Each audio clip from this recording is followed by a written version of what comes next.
Hey team, Coach Matthew with day 3 of Corona Skills Challenge, 30-second challenges. If you've been keeping up with me on your form, you should have completed the select level and the premier level. Those are my scores. You can check those out, try to beat them. I think you can do it. One thing that I've noticed is that as you lose your conditioning, your scores go down, kind of like in the end of the match where you try to do a move and it doesn't work out as well because you're tired. So keep your conditioning up. My conditioning is quite poor, and so my scores are quite low. Today we're working on the 3rd level, the elite level, and there's some things different that we'll be talking about, more technical and more challenging. This is all done on your dominant foot. All right, so today, right now, we're going to start with the serpentine. Serpentine is just like it sounds. I've got my discs.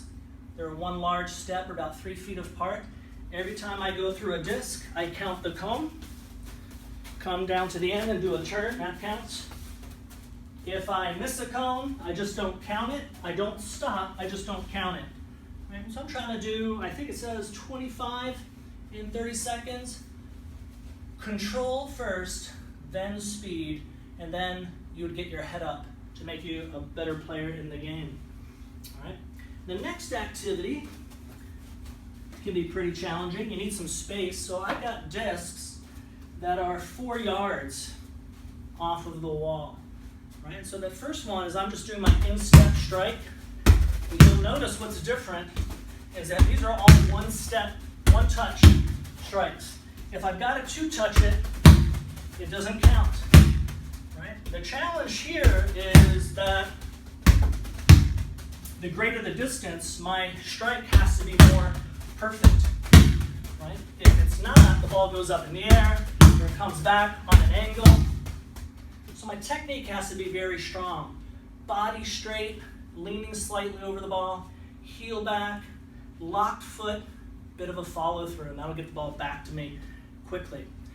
The next one is even more challenging, which is the same activity, just with my laces. All right, so that one didn't count because I needed 2 touches. So I've got some space to do this. That makes it a little bit easier. I've got the extra challenge of not hitting the camera. So you notice when I was doing it, heel was back, foot was locked, toe was still locked on the follow through.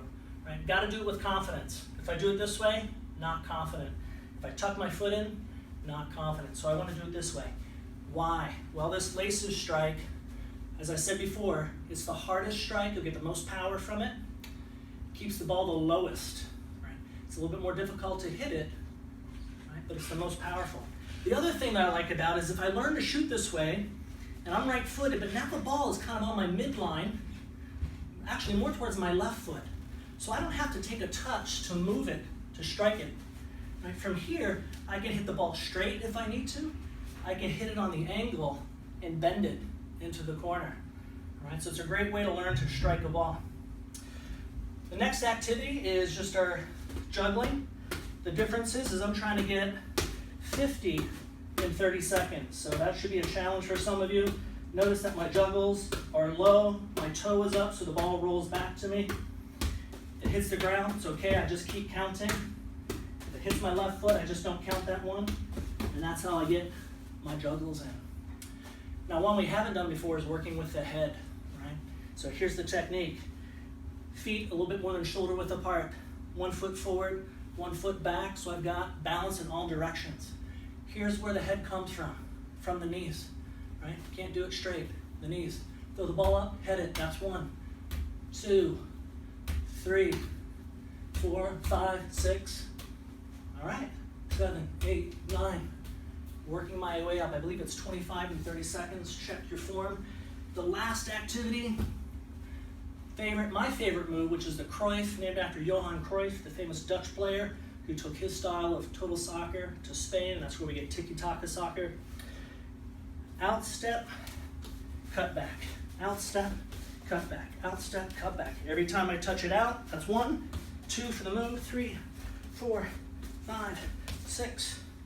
All right. Now let's go over some of the technique for how to do a Cruyff the right way. One is my planting foot, and that's what it is. It's a planting foot. is moved forward so I allow some space.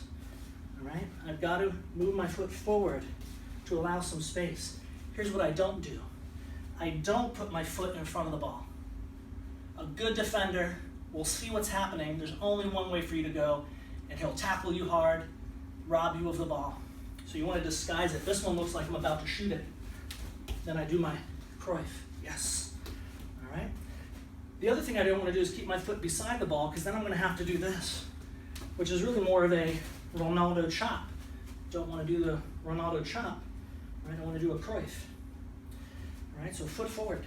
The next thing I don't want to do is use the side of my foot, because then I have to plant. Now I'm on a tightrope and I'm losing balance. Don't want to do that. So what I want to do, plant my foot, toe to the ground, use my instep or my laces, and then in one step I can get out of danger. All right? This also disguises it, because now it looks like I'm going to shoot it or clear it, but then I bring my toe to the ground and do it. Right? Those little details really matter. All right? As you get older, one of the skills that defenders will have is being able to read your body and know what you're doing. So you have to become more deceptive in all of your moves. Hey, that's the third level of the program. I hope you're working on it. If you do, I can guarantee that you become a better player. You become a skilled player. And as you move up, high school soccer, then real soon actually you're moving into college soccer. You may not be playing in the position that you're in now. And the players who have the most skills on both feet will have more opportunities, more doors will be open to you to play in a variety of positions. Right? So it's really important that you develop your skills, both feet, and that you stay in great shape. Hey, good luck over these next days or weeks as we have off. We're really missing you, Max and I. We really can't wait to come back and start training with the team again. Please be working on these and all the other opportunities you're getting through YouTube and through Coach, sending you information. Great things. Work on all of them. Hey, I look forward to seeing you guys real soon.